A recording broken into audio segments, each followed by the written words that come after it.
আমি এমন কোনো কাজ করি নাই যেটা হয়তোবা খুব আলোচিত হয়েছে, যেটার কারণে হয়তোবা আমি অ্যাওয়ার্ড পাচ্ছি, এরকম কোনো কিছু না। বিভিন্ন জায়গাতে যেগুলো অ্যাওয়ার্ডগুলো পাচ্ছি আমি আজ মডেল হিসাবে পাই। সেক্ষেত্রে দেখা গিয়েছে যে সিনিয়র যারা থাকে ওনাদের ক্ষেত্রে আমরা জুনিয়র যারা কিছু কিছু কাজ করছি ওইরকম না, তবে টুকিটাকি করছি, হালকা পাতলা করছি। সেটা হলো প্রমোটার হিসাবে কাজ করছি পেজের, প্রোডাক্টের। যেমন আজকে আমরা আসছি টেক্সটাইল মডেলে, আমরা প্রমোটও করবো ইনশাল্লাহ। না, আমি এখনও মুভিতে কাজ করছি না, নাটকেও কাজ করছি না। আমার সামনে আরও কয়েকটা কাজ দেখবেন, সেটা মডেল হিসাবে ramp show, promoting, photoshoot, TVC, এগুলো কাজই দেখবেন। আপাতত আমি নাটক চলচ্চিত্রের মধ্যে যাইনি, এগুলোই কাজ দেখবেন। সামনে কিছু কাজ আরও আছে। ওইরকম কিছু না, নিজে ডিজাইন করে টুকিটাকি কাপড় টাপড় লেস দিয়ে জামা বানাই। সেক্ষেত্রে আসলে খরচ ওইরকম হয় না, হয়তো বা দেখতে গর্জিয়াস লাগছে আপনাদের কাছে, আর ওইরকম বেশি এক্সপেন্সিভ না। মোটামুটি আমি নিজের ড্রেসগুলো নিজে ডিজাইন করে বানাই এবং নিজে ওইটা মানে কীভাবে বানাইলে আসলে আমাকে ভালো লাগবে সেটা আমি নিজে চেষ্টা করি। বাট আমি আমার কমফোর্টেবল যে ড্রেসগুলো মনে হয় যে এগুলো পরলে আমার কাছে ভালো লাগে, আমি কমফোর্টেবল ফিল করি, আমার প্রেজেন্টেশন যে যখন যে ক্ষেত্রে যেটা দরকার সেই রকমের ড্রেস পরি।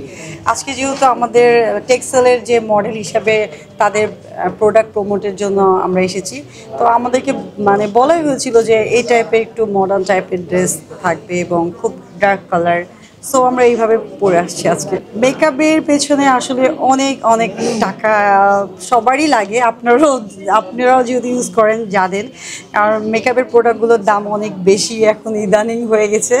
আর আমাদের দেখা গেছে যে শুটিংয়ের পারপাসে এবং প্রতিদিনই 2 বা 3 বার করে বেরোতে হয়, বিভিন্ন মিটিং থাকে, তো সেক্ষেত্রে ভালো খরচ হয়, অনেক বেশি খরচ হয়। সত্যতা তেমন নাই, তবে আছে। মানে যেমন আমি এই ড্রেসটা আর মধ্যে আমি গোল্ডের আমার এমনি পেন্ডেন্ট থাকে না, সেটা আমি ডিজাইন করে পরে গিয়েছিলাম। তো সেক্ষেত্রে ওই পেন্ডেন্টের মধ্যে গোল্ড ছিল, তারপরে একটু ডায়মন্ড ছিল। ওইটা আসলে জামার জন্য না, আমি আমার একটা ও মালার নকেট হিসাবে ছিল, সেটা আমি জামার সঙ্গে একটা ডিজাইন করে নিয়েছিলাম। তো সেক্ষেত্রে তখন জামাটার দামটা বেড়ে গিয়েছে অনেক বেশি। ওই যে বললেন 20 লাখ।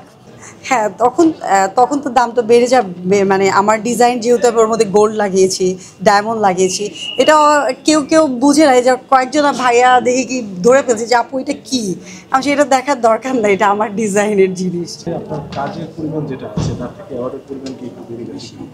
না, আমার কাছে এরকম মনে হচ্ছে না ভাইয়া। আমার কাছে মনে হয় কি যে কয়েকটা অ্যাওয়ার্ড পেয়েছি, হ্যাঁ, এটা খুবই কম। আর হ্যাঁ, আমি শুরুতেই বলবো যে আমি এমন মানে মানে খুব ওই রকম আকারে কাজ করিনি, তবে আমার যে জার্নিটা ছিল, হ্যাঁ, রিয়েলিটি শো থেকে উঠে আসা এবং আসলে যে কোনো কাজ করার পেছনে একটা পরিশ্রম লাগে। আমি টুকটুক করে যে র্যাম শোগুলো করছি, ফটোশ্যুট করছি, যেটাই করছি আলহামদুলিল্লাহ, সেটাকে আমাকে যখন একটা অ্যাওয়ার্ড দেয় কোনো কোম্পানি, আমার কাজের অনুপ্রেরণাটা একটু জাগে, আমার কনফিডেন্টটা জাগে। তো সেই ক্ষেত্রে